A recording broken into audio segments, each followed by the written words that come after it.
Good morning, everyone. It's 8/20/2026, and this morning I wanted to talk about higher food prices and Bible prophecy.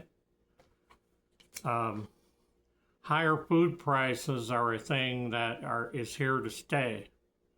In Revelation 6, verses 5 and 6 states, "And when he opened the third seal, I heard a third beast say, 'Come and see.' And I beheld, and lo, a black horse, and him that sat on it had a pair of scales or balances in his hands. And I heard in the midst of the four beasts say, A measure of wheat for a penny, and 3 measures of barley for a penny. And see thou hurt not the oil and the wine." The Greek word for measure is chonix, which is spelled Choenix, which is equivalent to a dry quart. A dry quart of wheat is approximately enough to make 1.5 to 1 3/4 loaves of bread.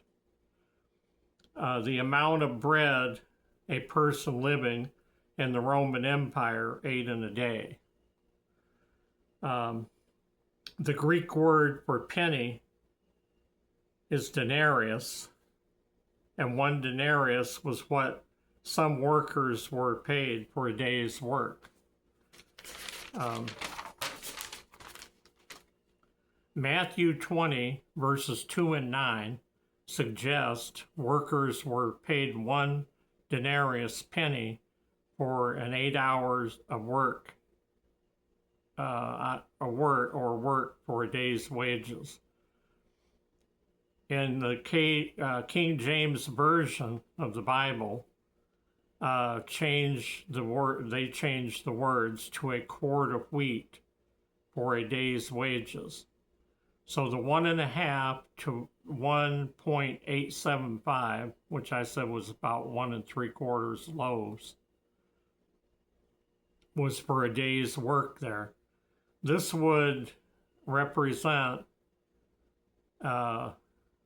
because they should, for that kind of money, the normal amount would have been 25 loaves.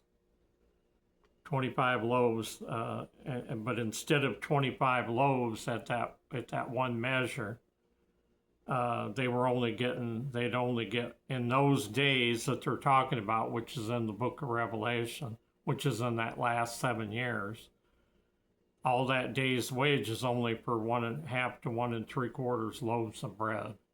So you could see today, if you went to Walmart and bought a loaf of bread, what it costs now. It costs, I think, $1.98 for a loaf of bread.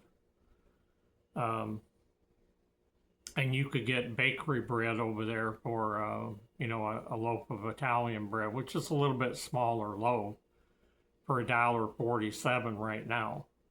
But that would be, so this would represent between a 1,333% to between that 1,333% and 1,667% increase in the price of one of their loaves of bread back in that time, or in our time, the equivalent of what they were paying. And so obviously, if prices were inflated between 1,333% and 1,667%, obviously there's food shortages and more than likely famine in certain spots during the tribulation. And so, like I say, we see prices going up. Now, they'll tell you that the prices are going down when they talk to some of the politicians there in Washington, but I can tell you that I shop at the same store all the time. So I generally would go to Walmart. It's not the only place I can go, but generally for groceries, I go to Walmart is a rule and a practice. And the only thing I can say to that is that while there's some items in that place that have been the same price in the grocery for the last 3 or 4 years, and they haven't gone up any in the last 3 or 4 years. But on the other hand, there's prices on a lot of things from 2 or 3 years ago that today are much, much higher, probably 30, 35 or 40% higher than they were then. And then, of course, I go usually once a week to get stuff because I want to kind of cut the trips that I make over there. I used to go a couple of times a week, but since the gas prices got so high, I've cut it down to a week. But every single time I go over there, there's something in that store that's gone up. There's multiple items in the store that's gone up. So I saw an article that just came out today from Walmart that they were saying they're going to try to hold the grocery prices down at their store for the immediate future because I guess they just got back all of the tariff money that they paid and they got that fully refunded to them.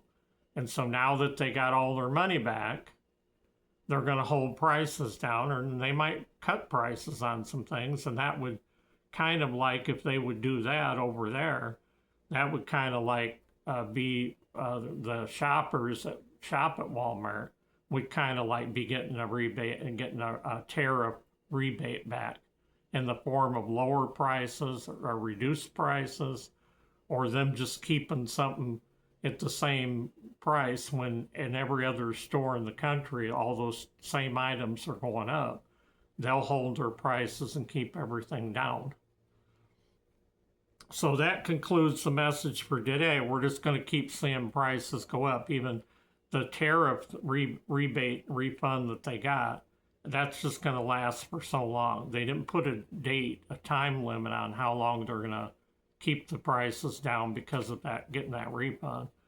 So, but aside from that, all the other stores, they should have got refunds too, rebates too, on like Kroger and all these other grocery stores. And they should be doing the same thing. But we're just going to keep seeing prices going up, up and up and up.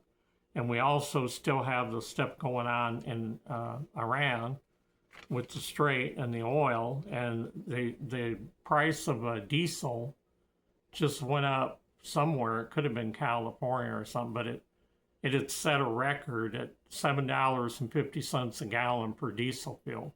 And of course, that's what the truck drivers need to get all the groceries to the food stores. So when they got to pay that much more per shipment to ship a thing into Walmart, that's going to raise prices just from the fuel. So prices over there are still going to go up, but maybe just not as bad as they would have. And hopefully they can finish the Iran war soon, get that thing solved and get it over with before we end up having to pay $5 or $10 for a gallon of gas. And here where I'm at right now, we're paying $4.25 for a gallon of gas. So thanks for watching. I'll probably be on in a few more days. I'm working on some other stuff too. I have one video that I'm going to do on AI, and I got a thing that I want to do about, I want to go back and give a testimony about a miracle prayer that was prayed in my behalf that produced a miracle. So I've never, when I had the channel before, I never told this story before. And this thing happened on New Year's Day of 2014. So that's coming up here in the next few days. Thanks for watching. God bless each and every one of you in the name of our Lord Jesus Christ. And I'll see you again in a few days. Thanks.